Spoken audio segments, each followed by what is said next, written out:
नमस्कार ताईंनो, एक महत्त्वाची सूचना तुम्हाला द्यायची होती. कारण आता संक्रांतीसाठी स्पेशल साड्या घेत आहेत ना, संक्रांतीसाठी खास वेअर करण्यासाठी त्यांनी आहे ना, लवकर तुमची बुकिंग कन्फर्म करा. जेणेकरून काय होणार आहे, कारण आता कुरिअरचा थोडासा प्रॉब्लेम चालू आहे.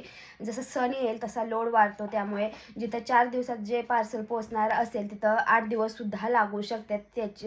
त्यासाठी म्हटलं तुम्हाला सांगावं. आणि ज्या ताईंचे आता सध्या पार्सल प्रवासात आहेत, त्यांना सुद्धा 1-2 दिवस लेट भेटणार आहे. बऱ्याच ताईंचे मेसेज येतात की ताई पार्सल आलं नाही तुम्ही म्हटलेल्या 4 दिवसात. तर हा प्रॉब्लेम असल्यामुळे 2 ते 3 दिवस एक्स्ट्रा धरून चालायचं. आणि जर तुम्हाला संक्रांतीसाठी साडी वगैरे हवी असेल तर लवकर बुकिंग कन्फर्म करा, जेणेकरून संक्रांतीच्या अगोदर 2-4 दिवस तरी साडी तुम्हाला अगोदर भेटली पाहिजे. नंतर ब्लाऊज वगैरे स्टिच करायला सुद्धा टाईम लागतो. त्यासाठी म्हटलं हे तुम्हाला सांगा. तुम्ही सर्वांनी खूप छान प्रतिसाद देते त्याबद्दल थँक्यू. श्री स्वामी समर्थ. बाय.